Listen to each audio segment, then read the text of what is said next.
Well, I guess now Charles Xavier saved himself quite a lot on newspaper subscription fees. Here's a look at the new Hasbro Marvel Legends X-Men 97 Marvel's Bishop.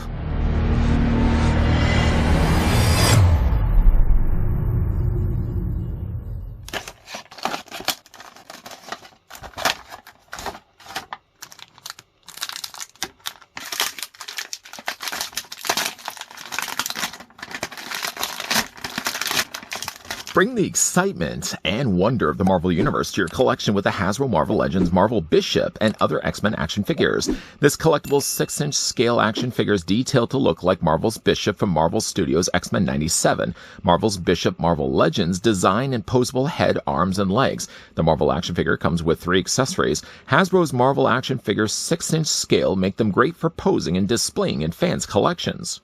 Now, the first thing we'll do before we look at this man from the future is we're going to grab the tape measure and then we're going to measure off Bishop in that order. And then, of course, right after that, shortly following, I'll bring in the other X-Men figures that we've looked at thus far, and you can see the differences in scales. Certainly when it comes to, though, Bishop, he stands at about almost 6 3/4 of an inch in height, or the figure is going to be 17 centimeters tall.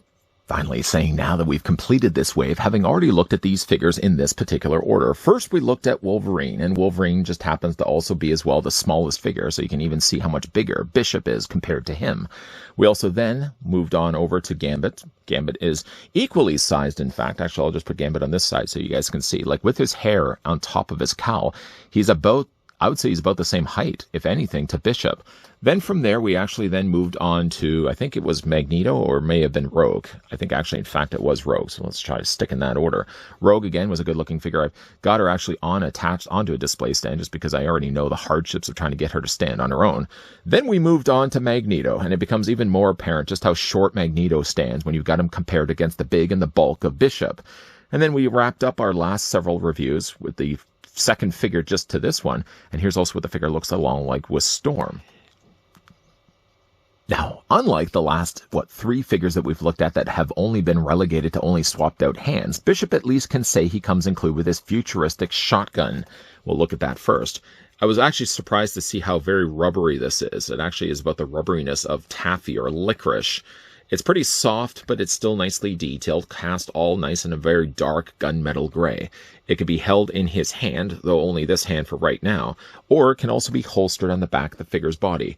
You can just take the shotgun provided and slide it all the way down, filling in the bottom section, filling that, of course, that opening on the bottom of it, and it holds and houses it rather nicely. It, in fact, even survives the blizzard test, so you can tip it upside down, and shotgun, it doesn't look like it's going to be going anywhere. It will be going somewhere in a second, though. The figure also, as well, includes some swappable hands. I had been sort of more puzzled as to why he came with this hand when he already has technically a gripping hand on the other side, and I think there's one other reasoning for that. But if you did like the look of actually having the gun on this side, then the figure comes with specifically a dedicated trigger-firing finger hand. And, of course, he has the mirror flip of that on the other side. Even though the figure technically already has one of those on the other side of the figure's body, I think the real reason why they give him an alternate hand like this is if you look at it, it isn't quite the same hand as the triggering firing hand. I think it's actually to hold the undercarriage of the shotgun. So, for example, running with that idea, we're going to go ahead and just remove carefully. Oops. And the one thing I wasn't wanting to do, I just ultimately did. You got to worry about these little glove pieces. They're actually not attached to the glove necessarily, but they're still attached to the forearm. This is one of those cases like Rogue where I feel like it didn't need to be. Rogues make more sense because, of course, Rogue's going to have a bare hand. But with all of the Bishop's cases of hands, all of them are going to be gloved anyways. Why would they not have just glued this? Because ultimately what ended up happening was the one thing I didn't think was going to happen. It's now dropped to the floor. I think I can see it. I'm going to leave it right there. I'm going to leave it there for a second. I hope it's still there by the time we come back to final looks. But if you did, though, want to swap out the hands, you just plug this back in place.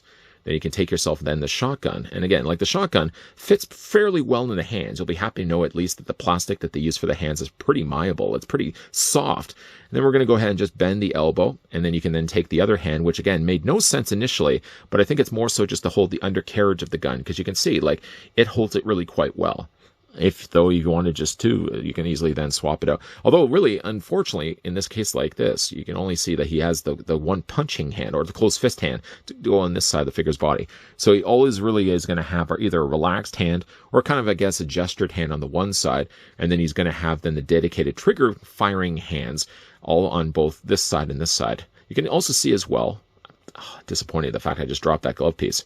I can still see it. I can still see it. Can I reach it? I can't reach it. I'll have to come back to it. You can see like the figure does also have a double hinge on his elbow. That's certainly good to see when you got a figure that's actually sporting firepower. You'd like to think he can actually get that pretty cool pose down, where not only can you actually have it resting or parallel to his body, but you can actually have it getting choked up here. You can actually have it resting against more so his shoulder as well. Speaking of shoulders, there's actually one thing I did want to talk also about, is the way that they've actually got the holster on the back of the figure's body. Let's just go for right now, at least, remove the shotgun. We're going to come back to that more in a moment. The way that they've actually attached the holster, initially I would have thought it was just slid up the sleeve, but they've actually done one other thing to it. If you lift up the arm, for example, you can see what they've done is they've basically pegged it in place on the side of the shoulder. You can see, like, there's the peg. It's like a square-shaped piece of plastic, and it basically fits then into the hole that's on the forearm, so on the torso. So I guess for all intents and purposes, if you wanted to, you could remove it, although it wouldn't necessarily look as symmetrical as this side. This side's actually a plastic piece also as well, and I would imagine attaches. Yeah, it looks like it attaches the exact same way as well. So there's really a functional means that if you wanted to remove these, I guess you probably could just detach them from the provided pegs. The only problem is, though, the only number of times you can do that before the peg starts to stretch, you're never going to get back in place. One thing that's also with his scarf, the same sort of idea. It's basically molded plastic that goes over top of the figure's body. Again, if you wanted to, you could really remove the head and you could remove this scarf. But I think the scarf is sort of one of those things that go hand in hand with Bishop. When I think of Bishop, I think of a blue and yellow costume character with the red scarf there on the front. And again, it does look really quite good. The only thing also by using this in molded plastic is that the yellow doesn't quite 100% jive with some of the paintwork that they've done. Notably, you can see that it's a lot darker here on the stripe that he has on the front of his torso. Notably as well, you can probably also notice as well, like the yellow striping down the side of his leg is also very visibly painted, rather than the plastic that they've used for the belt and the plastic that they've used for the shoulder pads. It's pretty close, but you can clearly see like it's not as very vibrantly painted bright as yellow as, say, like the belt, for example, and the already mentioned shoulder pads. I do like the little touch of having the little Xmen logo there, also featured on the front of the figure's body. But he's a big, stocky fellow. I mean, certainly when you're looking at the size of him, there's a lot of mass happening here. What was rather interesting, though, also notice about Bishop, I guess just before I talk about that, I did want to show you guys the head sculpt of this guy. Head sculpt is actually pretty good. It sort of bears more of a animation design to it, but I guess that kind of goes hand in hand with all the other X-Men figures that we've looked at so far. They kind of have more of a cartoon look to them than more of a realistic approach. Now, I've seen some people online pop the existing head for Bishop and swap it out with another Bishop head, because I think like the body, if you want more of a classic look to Bishop, this one actually does the job rather nicely.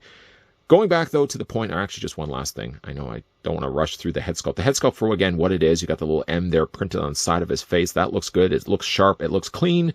No real issues when it comes to the paint. Soak it all in. Soak it all in. Okay.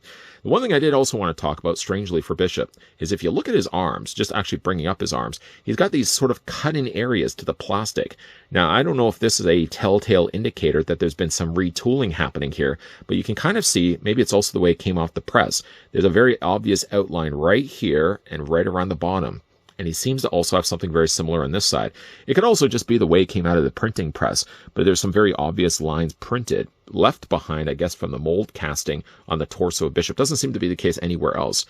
The other thing I did also want to mention, too, is that looking at the tops of his thighs, small, little, only minor points, if anything, the tops of his thighs don't seem to be quite the same color that he has in his mid-thigh. You can see it's a little bit lighter, and it doesn't seem to be as shiny of a plastic. Now, they may have mixed the plastics and changed them throughout the process of actually molding the figure. But ultimately, though, it does seem like the top half of it doesn't seem, again, as smooth as he has for the thigh area, and it definitely doesn't seem as bright either. As for the figure's articulation, starting first with his head sculpt, it does rotate all the way around. It does have it where you can hinge it up and you can hinge it down. Of course, you can have it hinging that far down forward if you want, but you can also rock it back and forth as well. Shoulders do move all the way around. Now, the only thing I worry about when it comes to rotating the arms is the fact that you're now pulling against those pegs. Even if you are able to still rotate it all the way around, you can kind of see the way it disrupts the plastic. And again, the number of times doing this, I wonder if that's going to eventually start to rip or damage the peg that's attaching it to his torso. So just tread cautiously there. His arms do still manage to hinge out at 90 degrees, so they're not hindered at all by the shoulder pads. The figure does have a swivel, And the swivel is actually above the sleeve. I actually would have expected it to be right there, but it's just above this striping, the yellow stripe of his sleeve. You can rotate the bicep all the way around. Figure has a double hinge on the elbow. Nice to see that. The hands do rotate all the way around, minus, of course, the glove part. I'm going to have to go and retrieve that. That also, they don't hinge all the way, well, they don't hinge back and forth necessarily. They only just rotate all the way around. I mean, if you were also to look at the hands individually, I just want to put this down here for a second and show you guys the individual hand. There is technically a hingeability there as well, so you can rock them back and forth, just in case like anyone was wondering. It's just not a case of rotating them all the way around. Upper torso is on a crunch, so of course that moves back this far. It moves forward this far, and just underneath that, there's also a swivel. But again, the swivel was in a place I wasn't expecting. I thought it would swivel right here. In actual fact, it swivels underneath the belt. Legs once again split out, all the same with all the other X-Men figures that we've already had a look at. They're on ball joints after all once again. You can take those legs and move them forward. You can move them back, but only so far, of course, because there's Bishop behind, so they're going to prevent a little bit of movement from the legs. 3/4 of the way up the thigh, once again, you got your swivel cut, so that rotates all the way around. The figure does have a double hinge on the knee. It's a little tighter on my figure. Has also a swivel here in the top of his boot, and he also has the hinge in his ankle, both back and forth this way and back and forth this way. I like Bishop. I would probably put Bishop, I would say, I want to still say right after maybe Storm. So in my particular order, at least of liking these figures, I'd go Gambit number 1. I'd bring then in Wolverine number 2. I definitely wouldn't be bringing Magneto. Wolverine, I would say then number 2. Then I would probably say Storm. Then I would go Bishop. Then I would go Rogue. And of course, as expected, I would put Magneto distant last. Magneto had potential, but he needed to be bigger. He also had what I still to be thinking one of the worst head sculpts we've gotten from a Magneto in the recent years. But that's what we've gotten so far from this line from the 97. I mean, certainly I am very open to the idea that Hasbro is going to be doing more of these X-Men 97 characters, because what I've liked so far in this line, I hope to still like when they release future figures. Bishop, though, is a nice looking figure. I like the way that this one did turn out. I am a little worried again about the way that the shoulder pads attach onto his body, just again because you can't really swivel the arms all the way around. You can, but you can't. You can, but I would still worry about whether that's going to start to damage or pull the plastic on that peg, eventually ripping it in the process. Luckily for me, my future self just came through a portal and told me exactly where Bishop's whereabouts were for the top of his gloved hand, and now we've replaced it and put it back in place where it belonged. It does, though, remind me of one thing. Why, if a case like this for Bishop, that he's going to have gloved hands anyways, why wouldn't they have just taken that part to the gloved hand and glued it onto his forearm permanently? Because that's one thing. If you forget that it's there, or you forget at least that it's something that's going to easily fall off, and you just go quickly at it to change the hand, before you know it, the same thing that happened to me is the same thing that's going to happen to you as well. At least the holster on the back of the figure's body is going to be a little bit more secure, but again, ill-advised to probably keep rotating the arm all the way around, because I think it's going to start to pull and start to tug and eventually start to break that peg that's attaching it to the rest of the figure's body.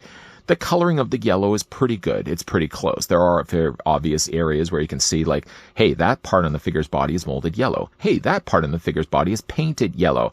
The yellows don't 100% jive, but at least the figure, to its credit, is painted well. That black line that divides the yellow on the front of his chest that then runs down the side of his leg is also very well painted. So I don't really have necessarily issues with his paint. I certainly don't have any issues with his head sculpt either. I think all in all, it's a good looking Bishop. I have seen, though, again, as I already mentioned in this review, some people have swapped out the head for an earlier released Bishop, because I can certainly understand why they would have wanted to use this body. But this body is one of the best Bishops. I haven't really collected a lot of Bishops, granted, for me to be saying that, but it's definitely a good classic look to Bishop, and I can certainly understand why people would have wanted to use this body with other head sculpts. If you don't like necessarily the shorter, spikier hair to Bishop and want to use a longer hair, it seems to be the case that you probably could use them because they are using the same universally sized ball joints, at least the case for the Bishop here. The figure as a whole, again, top to bottom, good looking figure, but his big and bulk size only again reminds me of how much smaller in stature the Master of Magnetism. This guy's the big baddie of the X-Men storylines, and how small and even more reminded am I that Magneto came up just a little bit short. Not to the short standards of Wolverine. Sorry, Wolverine. But he certainly was a shorter figure than he really needed to be. What was your favorite figures from this line? Now that we can finally say we've wrapped up things for the X-Men 97 line, what would you say is your favorite? If you can put in the order down below in the comments section, what was your number 1, your number 2, and so on and so forth. Also as well, if you guys enjoyed this video and want to hit with a like. If you guys are loving the content you guys are seeing, and you'd certainly like to stick around for more. Sad news though to report is obviously we've already wrapped up now things for the X-Men 97, but it's not to say that we won't be looking at more Marvel Legends reviews in the upcoming videos. Oh, a premonition from the future?